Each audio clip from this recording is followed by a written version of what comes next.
Olá, graça e paz, meu irmão e minha irmã. Estamos iniciando a leitura da Bíblia em 365 dias, uma dose de amor com a palavra de Deus. Hoje, no 275º dia, trago para leitura e comentários bíblicos os livros dos profetas Jeremias, capítulo 17, capítulo 18, livro de Oséias, capítulo 9, dos versículos 1 a 16, e o livro do apóstolo Lucas, capítulo 1, dos versículos 1 a 25.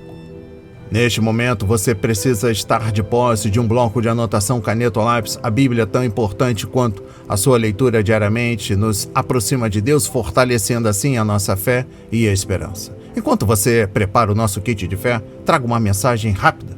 Todos nós temos a necessidade de estarmos em comunhão com Deus diariamente. Comunhão esta, agora, a leitura da Bíblia. Orar, meditar, refletir. A Bíblia Sagrada está cheia de promessas. Precisamos acreditar na palavra de Deus. Alimente a sua fé. A sua palavra tem muito mais força do que as coisas contrárias. Estamos vivendo um tempo em que devemos abrir os olhos. Satanás não está aqui para roubar o seu carro, sua casa, sua roupa, seu apartamento, celular, relógio. Ele vem para roubar agora esta semente, este estudo bíblico, a sua fé e os propósitos que Deus tem para você. Precisamos usar todos os recursos que Deus tem nos dado, incentivar a leitura da Bíblia, estudar. A Bíblia Sagrada nos faz gerar a fé, nos faz ter o alimento, a cura e a restauração. A compreensão da palavra vem através da revelação pelo Espírito Santo. Senhor, revele a compreensão de sua palavra. Jesus Cristo, me dê compreensão de sua palavra hoje e sempre. Em nome de Jesus, amém. E graças a Deus. Se desconecte de tudo e permita que a palavra do Senhor adentre em vossos corações.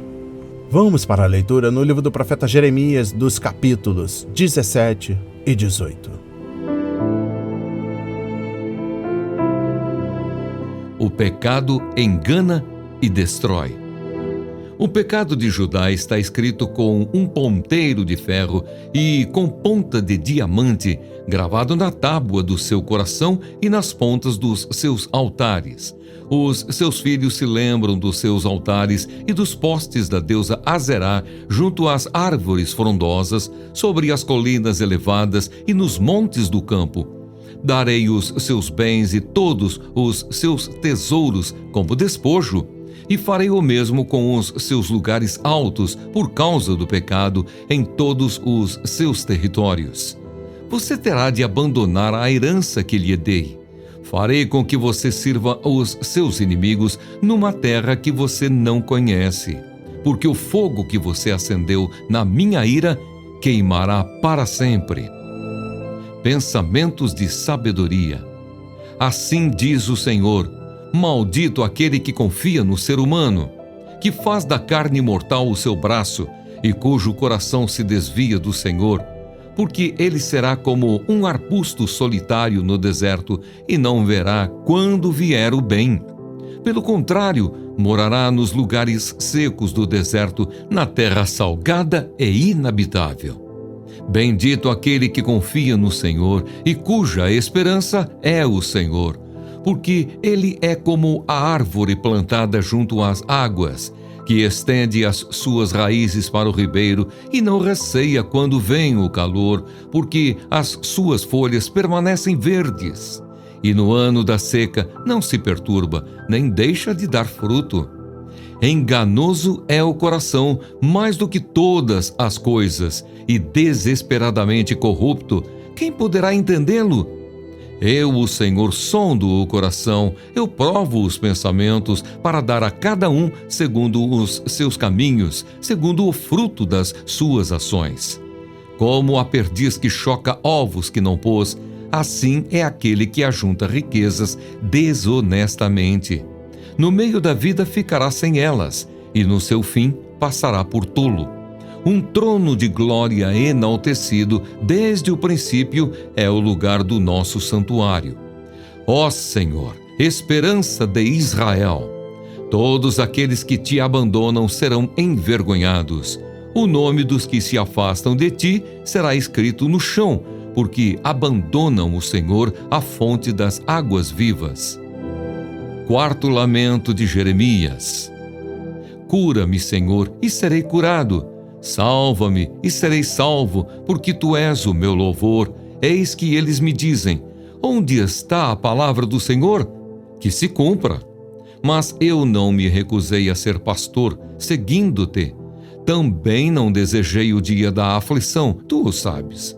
O que saiu dos meus lábios está no teu conhecimento. Não sejas para mim motivo de terror. Tu és o meu refúgio no dia da calamidade. Que sejam envergonhados os que me perseguem, e não seja eu envergonhado. Assombrem-se eles, e não me assombre eu. Traze sobre eles o dia da calamidade, e destrói-os com dobrada destruição. O sábado. Assim me disse o Senhor: vá e fique junto ao portão do povo, pelo qual entram e saem os reis de Judá. Depois, vá também a todos os outros portões de Jerusalém e diga a todos: escutem a palavra do Senhor, vocês, reis de Judá e todo o Judá, e todos os moradores de Jerusalém que entram por estes portões. Assim diz o Senhor: para o próprio bem de vocês, tenham o cuidado de não levar cargas no dia de sábado, nem de introduzi-las em Jerusalém pelos portões. Não saiam de casa carregando objetos no dia do sábado, nem façam trabalho algum.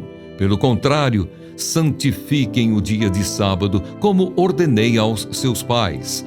Mas eles não me deram ouvidos, nem atenderam. Pelo contrário, foram teimosos e não quiseram ouvir nem aceitar a disciplina. Se de fato me ouvirem, diz o Senhor, não introduzindo cargas pelos portões desta cidade no dia de sábado, se santificarem o dia de sábado, não fazendo nele trabalho algum, então pelos portões desta cidade entrarão reis e príncipes que se assentarão no trono de Davi, andando em carros e montados em cavalos, eles e os seus príncipes, o povo de Judá e os moradores de Jerusalém. E esta cidade será para sempre habitada. Virão das cidades de Judá e dos arredores de Jerusalém, da terra de Benjamim, da Cefelá, das montanhas e do sul, trazendo holocaustos, sacrifícios, ofertas de cereais e incenso, oferecendo igualmente sacrifícios de ações de graças na casa do Senhor. Mas, se não me ouvirem, e por isso não santificarem o dia de sábado e carregarem alguma carga, quando entrarem pelos portões de Jerusalém no dia de sábado, então porei fogo nesses portões. O fogo queimará os palácios de Jerusalém e não se apagará. O vaso do oleiro. Palavra que foi dita a Jeremias da parte do Senhor. Levante-se e desça até a casa do oleiro, e lá você ouvirá as minhas palavras. Desci à casa do oleiro, e eis que ele estava trabalhando sobre a roda. Como o vaso que o oleiro fazia de barro se estragou nas suas mãos, ele tornou a fazer dele outro vaso, segundo bem lhe pareceu. Então a palavra do Senhor veio a mim, dizendo: Casa de Israel, será que não posso fazer com vocês como fez esse oleiro? Diz o Senhor: Eis que como o barro na mão do oleiro, assim são vocês na minha mão, ó casa de Israel. No momento em que eu falar a respeito de uma nação ou de um reino para o arrancar, derrubar e destruir, se essa nação se converter da maldade contra a qual eu falei, também eu mudarei de ideia a respeito do mal que pensava fazer-lhe. E no momento em que eu falar a respeito de uma nação ou de um reino para o edificar e plantar, se ele fizer o que é mal aos meus olhos e não obedecer à minha voz, então eu mudarei de ideia quanto ao bem que havia prometido fazer. Portanto, fale agora ao povo de Judá e aos moradores de Jerusalém, dizendo: Assim diz o Senhor: Eis que estou forjando uma calamidade e formando um plano contra vocês. Por isso convertam-se cada um de vocês do seu mau caminho e corrijam a sua conduta e as suas ações. Mas eles dizem: Não, é inútil, porque seguiremos os nossos planos e cada um fará segundo a dureza do seu coração maligno. Portanto, assim diz o Senhor: Perguntem agora entre os gentios se alguém já ouviu uma coisa dessas. A Virgem de Israel fez uma coisa sobremaneira horrenda. Será que a neve deixará o Líbano, a rocha que se ergue na planície? Ou faltarão as águas que vêm de longe, frias e correntes? Mas o meu povo se esqueceu de mim, queimou incenso aos ídolos, que os fizeram tropeçar nos seus caminhos e nas veredas antigas, para que andassem por desvios, por caminhos não aterrados, para fazerem da sua terra um objeto de horror e de incessantes vaias. Todo aquele que passar por ela ficará espantado e balançará a cabeça. Como vento leste, eu os espalharei diante dos inimigos. Eu lhes mostrarei as costas e não o rosto no dia da sua calamidade. Então disseram: venham, vamos fazer planos contra Jeremias, porque não há de faltar a lei ao sacerdote, nem o conselho ao sábio, nem a palavra ao profeta. Venham, vamos fazer acusações contra ele e não dar atenção a nenhuma das suas palavras. Quinto lamento de Jeremias. Olha para mim, Senhor, e ouve a voz dos que me acusam. Por acaso é com o mal que se paga o bem? Pois abriram uma cova para mim. Lembra-te de que eu compareci à tua presença para interceder pelo bem-estar deles, para desviar deles a tua ira. Portanto, entrega os filhos deles à fome e ao poder da espada. Que as mulheres sejam roubadas dos filhos e fiquem viúvas. Que os maridos sejam mortos pela peste e que os jovens sejam mortos à espada na batalha.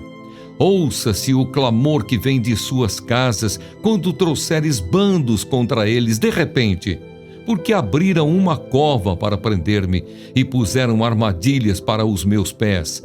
Mas tu, ó Senhor, conheces todos os planos que fizeram contra mim para me matar. Não perdoes a maldade deles, nem apagues o seu pecado de diante da tua face. Sejam eles derrubados diante de ti. Age contra eles no tempo da tua ira. Amém.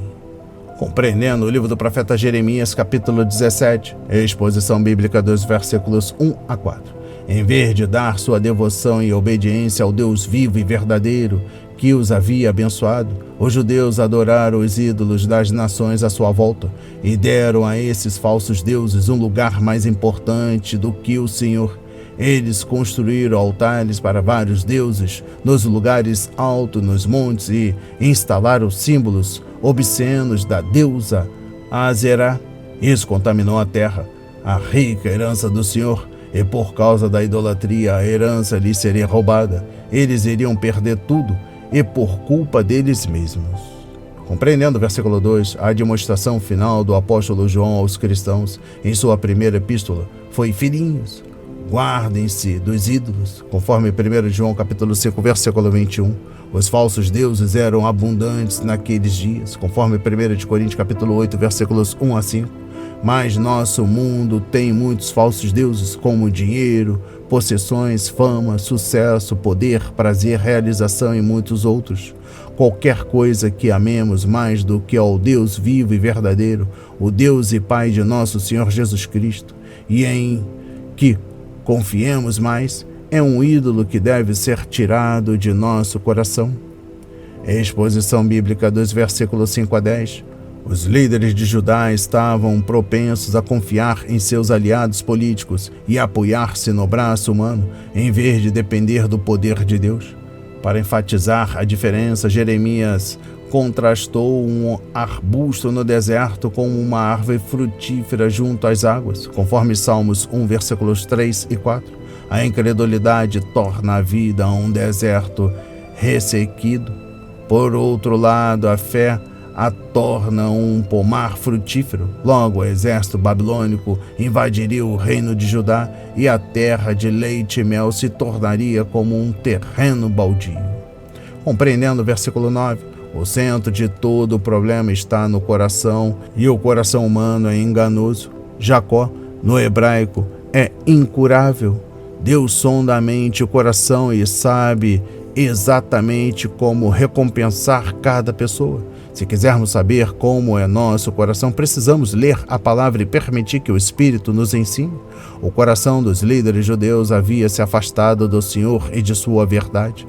Consequentemente, eles tomaram decisões imprudentes e lançaram a nação na ruína. Exposição bíblica dos versículos 12 e 13. O trono de Judá foi manchado pelo pecado e obscurecido pela vergonha, mas o trono de Deus era glorioso e exaltado. Os judeus consideravam a Arca da Aliança no lugar santíssimo como o trono de Deus, conforme Salmos 80, versículo 1 e capítulo 99, versículo 1.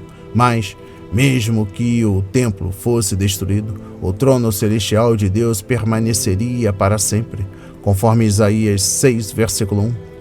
Exposição bíblica dos versículos 14 a 18. Esta é a quarta oração pessoal que Jeremias faz a Deus pedindo por ajuda, conforme capítulo 11, versículos 18 a 23, capítulo 12, versículos 1 a 5, capítulo 15, versículos 10 a 18. Desta vez, a ênfase está em se livrar de seus inimigos. O povo disse que Jeremias era um falso profeta e ficava perguntando quando suas terríveis predições se tornariam realidade. Mas os judeus não perceberam que o atraso do Senhor era uma oportunidade para a nação se arrepender e se salvar da ruína. A exposição bíblica dos versículos 19 a 27. Deus deu o sétimo dia aos israelitas como um sinal especial de seu relacionamento com eles, conforme Êxodo 16, versículo 29, capítulo 20, versículos 8 a 11, capítulo 31, versículos 3 a 17. O sábado deveria ser um dia de descanso para o povo, para os animais de criação e para a terra.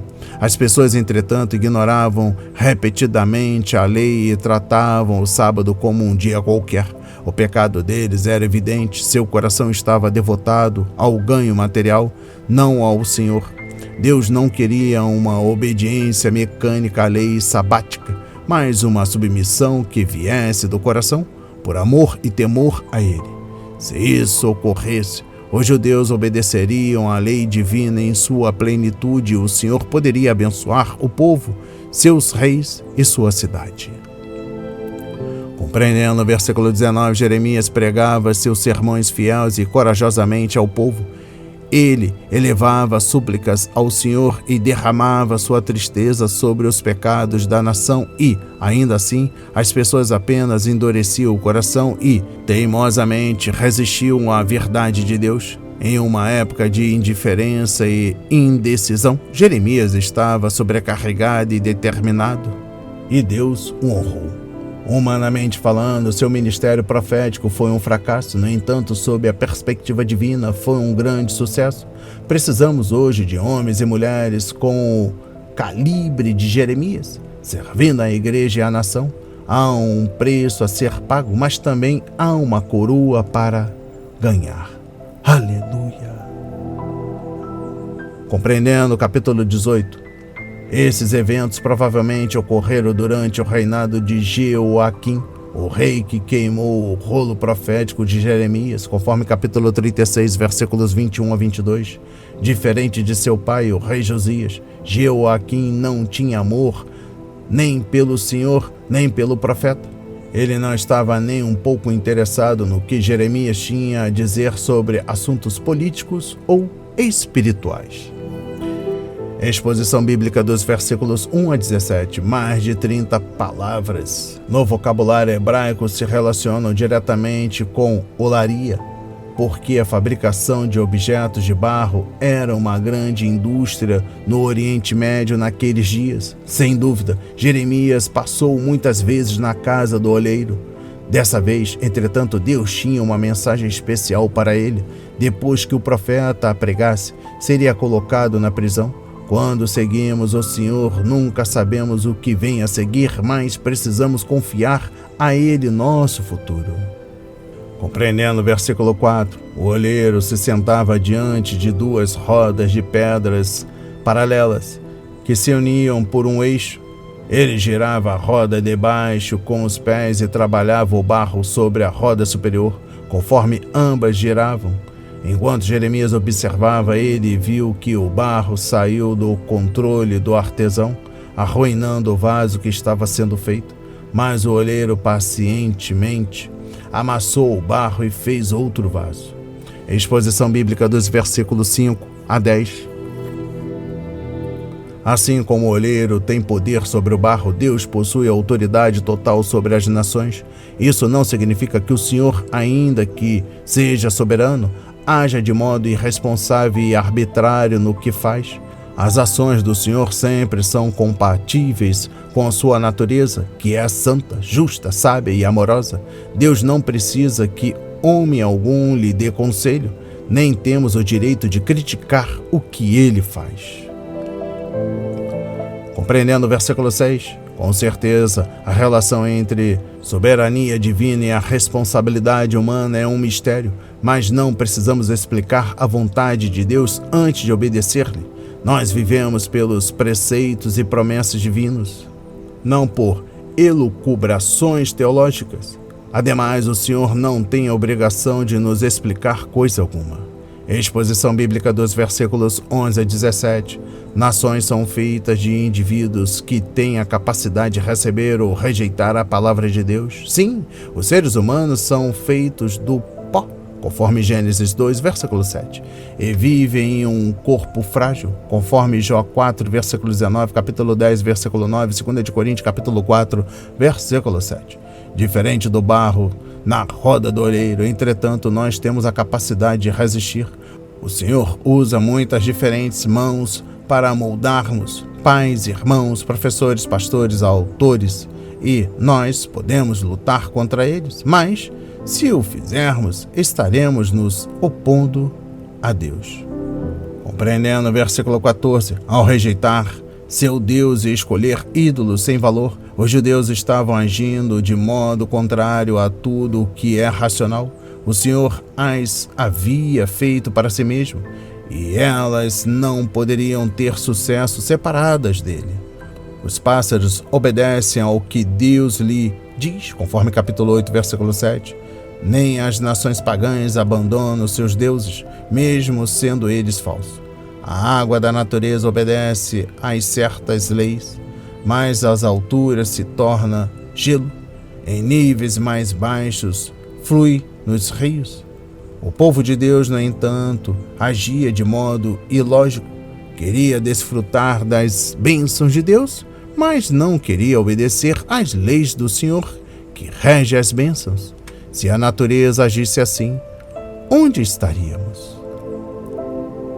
Fica aqui a reflexão.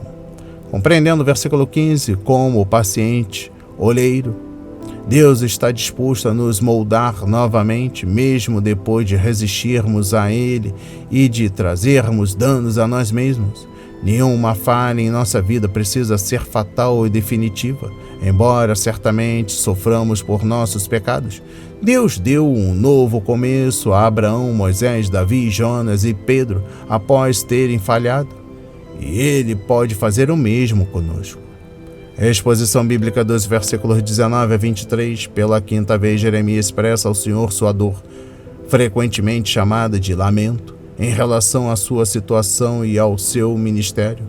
Conforme capítulo 11, versículos 18 a 23 e capítulo 12, versículos 1 a 5, capítulo 15, versículos 10 a 18, capítulo 17, versículos 14 a 18 e capítulo 20, versículos 7 a 18. Suas palavras parecem muito ásperas para nós, diferentes do Espírito de Jesus. Precisamos nos lembrar, contudo, que Jeremias era um profeta divinamente comissionado, que representava Deus para a nação. Aqueles que se opusessem a ele estariam se opondo ao Senhor, e Jeremias pediu a Deus que tratasse com eles. E eu encerro a compreensão do livro do profeta Jeremias, capítulo 18, trago o versículo 23. É aceitável a ira justa que Deus tem contra o pecado? Jesus estava irado com o endurecimento do coração de seus críticos, conforme Marcos 3, versículo 5. E Paulo esteve irado com os cristãos confessos que levavam outros a se desviarem, conforme 2 de Coríntios, capítulo 11, versículo 29. A ira injusta toma o assunto nas mãos e busca destruir o ofensor, enquanto a justa leva o assunto a Deus e procura ajudar o ofendido. A angústia é a soma da ira e amor. No entanto, manter um equilíbrio santo não é fácil. Se Jeremias nos parece muito irado, é talvez porque não tenhamos a raiva necessária contra o mal neste mundo. Vamos para a leitura no livro do profeta Oséias, capítulo 9, versículos 1 a 16. O castigo de Israel.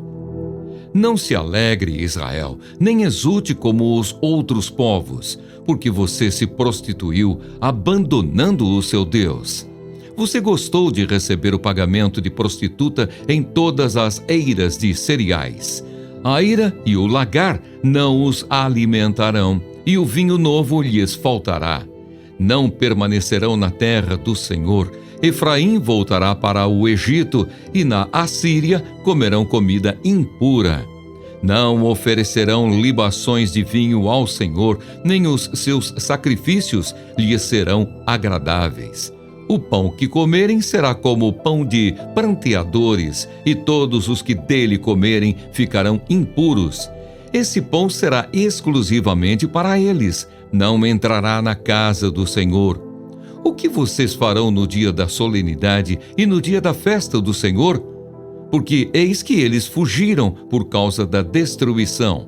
O Egito os reunirá e Mênfis os sepultará. Os seus tesouros de prata ficarão para as urtigas. Espinhos tomarão conta das suas moradas. Chegaram os dias do castigo, chegaram os dias da retribuição. Israel ficará sabendo: o profeta é um tolo e o homem de espírito é um louco. Por causa da abundância da sua iniquidade, ó Israel, e do seu imenso ódio. O profeta é sentinela contra Efraim ao lado de meu Deus. Mas o laço do passarinheiro se encontra em todos os seus caminhos, é inimizade no templo do seu Deus. Eles se afundaram na corrupção, como nos dias de Gibeá.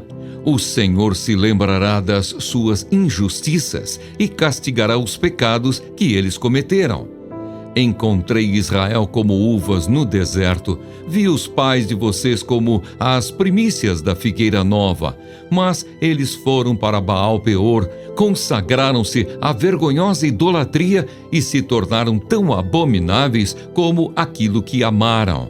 Quanto a Efraim, a sua glória voará como ave, não haverá nascimento, nem gravidez, nem concepção. Ainda que venham a criar os seus filhos, eu os privarei deles, para que não fique nenhum sequer. Ai deles, quando deles eu me afastar. Aos meus olhos, Efraim era como Tiro, plantado no lugar agradável, mas Efraim levará os seus filhos ao matador. Dá-lhes, ó Senhor, o que lhes darás? Dá-lhes um ventre estéril e seios sem leite. Toda a maldade deles se acha em Gilgal. Foi ali que comecei a odiá-los. Por causa da maldade das suas ações, eu os expulsarei da minha casa. Não os amarei mais. Todos os seus príncipes são rebeldes. Efraim está ferido. Secaram-se as suas raízes, não dará fruto. E mesmo que as mulheres voltem a dar à luz, eu matarei esses filhos queridos. Amém. Compreendendo o livro do profeta Oséias, capítulo 9, dos versículos 1 a 16. Versículo 1. Em vez de confiar na proteção do Senhor contra a Síria, Israel fortificou suas cidades e buscou a ajuda de nações estrangeiras. Do ponto de vista espiritual, isso era o mesmo que se prostituir. Exposição bíblica dos versículos 1 e 2. Durante a época de colheita, as prostitutas frequentavam as eiras onde os homens dormiam para ganhar os grãos. A época de colheita deveria ser um tempo de grande alegria, conforme Isaías 9, versículo 13, mas Israel não teria nenhum motivo para comemorar. Compreendendo o versículo 9 por duas vezes, esta passagem menciona eventos em Gibeá, conforme capítulo 10, versículo 9. A referência é aos pecados terríveis dos homens de Gibeá e à trágica guerra civil que se seguiu, conforme Juízes 19 ao 21. Os homens de Gibeá haviam praticado desejos antinaturais e matado uma mulher inocente em um caso de estupro coletivo. Uma vez que a cidade não puniu os transgressores, toda a nação atacou Benjamim e quase destruiu a tribo. Nos dias de Oséias, todas as 10 tribos de Israel estavam praticando essas coisas abomináveis, mas Deus iria julgá-las e elas colheriam o que haviam plantado. A exposição bíblica do capítulo 9, versículo 10 ao capítulo 10, versículo 10. Deus examinou a história de seu relacionamento com os judeus. Não encontramos uvas no deserto, mas, se encontrássemos, ficaríamos emocionados. Foi assim que Deus se sentiu quando chamou Israel. Os primeiros frutos da figueira são especialmente bons, e Israel era especial para o Senhor. Mas esta experiência feliz não durou, pois o rei Balaque tinha dado a Israel uma primeira prova do culto a Baal. Depois a nação tomou gosto pela idolatria e rendeu-se aos cultos pagãos e à imoralidade com seus vizinhos, conforme Número, capítulo 25. E eu encerro a compreensão no livro do profeta Oséias, capítulo 9, dos versículos 1 a 16. Trago o versículo 13. Deus plantou o seu povo em uma terra especial, mas Israel contaminou a terra com seus ídolos. Quanto mais próspero se tornava, mais o povo se afastava de Deus. Então chegou a hora de os israelitas sofrerem com a amarga colheita daquilo que plantaram. A nação secou, ficou sem raízes e incapaz de dar frutos. Que tendência humana persistente temos de achar natural aquilo que Deus graciosamente nos deu. Vamos para a leitura no livro de Lucas, capítulo 1, dos versículos 1 a 25. Prefácio. Visto que muitos já empreenderam uma narração coordenada dos fatos que entre nós se realizaram, conforme nos transmitiram os que desde o princípio foram deles testemunhas oculares e ministros da palavra, igualmente a mim pareceu bem, depois de cuidadosa investigação de tudo desde a sua origem, dar-lhe por escrito, excelentíssimo Teófilo, uma exposição em ordem para que você tenha plena certeza das verdades em que foi instruído. O nascimento de João Batista é anunciado. Nos dias de Herodes, rei da Judéia, houve um sacerdote chamado Zacarias, do turno de Abias. A mulher dele era das filhas de Arão e se chamava Isabel. Ambos eram justos diante de Deus, vivendo de forma irrepreensível em todos os preceitos e mandamentos do Senhor. Eles não tinham filhos, porque Isabel era estéril, e os dois já tinham idade avançada. E aconteceu que, enquanto Zacarias exercia o sacerdócio diante de Deus, na ordem do seu turno, coube-lhe por sorteio, segundo o costume sacerdotal, entrar no santuário do Senhor para queimar um incenso. Durante esse tempo, toda a multidão do povo permanecia na parte de fora, orando. E eis que apareceu a Zacarias um anjo do Senhor em pé, à direita do altar do incenso. Ao vê-lo, Zacarias ficou assustado e o temor se apoderou dele. O anjo, porém, lhe disse: Não tenha medo, Zacarias, porque a sua oração foi ouvida. Isabel, sua esposa, dará à luz um filho, a quem você dará o nome de João. Você ficará alegre e feliz, e muitos ficarão contentes com o nascimento dele. Pois ele será grande diante do Senhor, não beberá vinho nem bebida forte, e será cheio do Espírito Santo, já desde o ventre materno.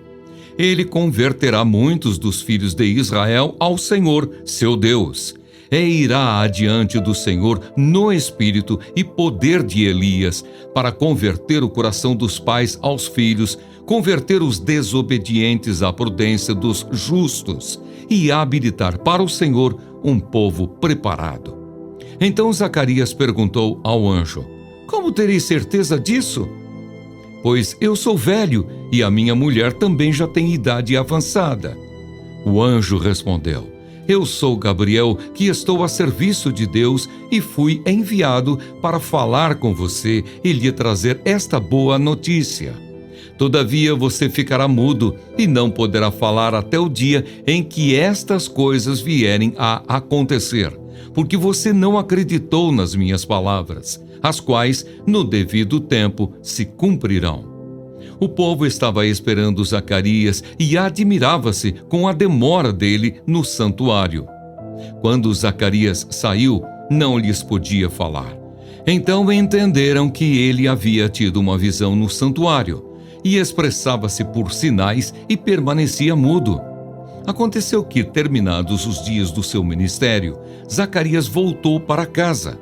Passados esses dias, Isabel, a mulher de Zacarias, ficou grávida, e ela não saiu de casa durante 5 meses, dizendo: "Foi isto o que o Senhor me fez ao contemplar-me para acabar com a minha vergonha diante das pessoas." Amém. Compreendendo o livro do apóstolo Lucas, capítulo 1, dos versículos 1 a 25. Trago a exposição bíblica dos versículos 5 a 25. Esse foi realmente um período trágico para a nação de Israel. Por 400 anos, desde que Malaquias havia prometido a vinda de Elias, conforme Malaquias 4, versículos 5 a 6. O povo não havia recebido uma palavra profética de Deus. Os líderes espirituais estavam presos pelas tradições e, em alguns casos, pela corrupção. Seu rei, Herodes, o Grande, era um tirano. Ele tinha 9 esposas. Alguns dizem que eram 10, uma das quais foi por ele executada sem nenhuma razão aparente. Contudo, por mais escuro que sejam os dias, Deus sempre tem seu povo dedicado e obediente. A exposição bíblica dos versículos 8 a 17. Os que estavam exercendo o sacerdócio sorteavam para ver que parte no ministério caberia a cada um. Zacarias foi escolhido para oferecer incenso no lugar santo. Essa era uma grande honra que só era permitida aos sacerdotes uma vez na vida. O incenso era oferecido diariamente antes do sacrifício da manhã e depois do sacrifício vespertino, cerca de 3 horas da tarde. Provavelmente esse sacrifício da tarde é que tinha sido atribuído a Zacarias. Deus muitas vezes fala aos seus e os chama enquanto estão ocupados com suas tarefas diárias. Tanto Moisés como Davi, quando ouviram a voz do Senhor, estavam cuidando das ovelhas. Gideão, por sua vez, estava debulhando o trigo. Pedro e seus companheiros estavam consertando as redes de pesca quando Jesus o chamou. Imagine dirigir um carro quando o motor não está funcionando, pois quando começamos a nos ocupar, Deus começa a nos conduzir. A exposição bíblica dos versículos 18 a 22. Era de esperar que a presença de um anjo e a proclamação da palavra de Deus fosse encorajar a fé de Zacarias, mas não foi o que aconteceu. Em vez de olhar para Deus pela fé, o sacerdote olhou para si mesmo e para a esposa e concluiu que, àquela altura da vida, o nascimento de um filho era impossível. Ele queria alguma garantia além da clara palavra de Gabriel, o mensageiro do Senhor, talvez um sinal vindo de Deus. E eu encerro a leitura da Bíblia em 365 dias e também da compreensão do livro do apóstolo Lucas, capítulo 1, dos versículos 1 a 25. Trago a exposição bíblica dos versículos 24 e 25. Deus manteve sua promessa e Isabel concebeu um filho na velhice. Nada é difícil demais para o Senhor, conforme Jeremias 32, versículo 17. Afinal de contas, aparentemente o espanto e a curiosidade das pessoas sobre sua gravidez forçaram-na a se esconder, mesmo quando ela louvava ao Senhor por sua misericórdia. Ela não só teria um filho, mas o nascimento dele era uma evidência de que o Messias está vindo. Aqueles realmente foram dias realmente emocionantes para ela. As palavras de hoje foram semeadas para as nossas vidas, para a honra e a glória do Senhor. Receba este alimento diário, não hesite, compartilhe. Deus está interessado na minha e na sua dor. Que Deus nos abençoe abundantemente.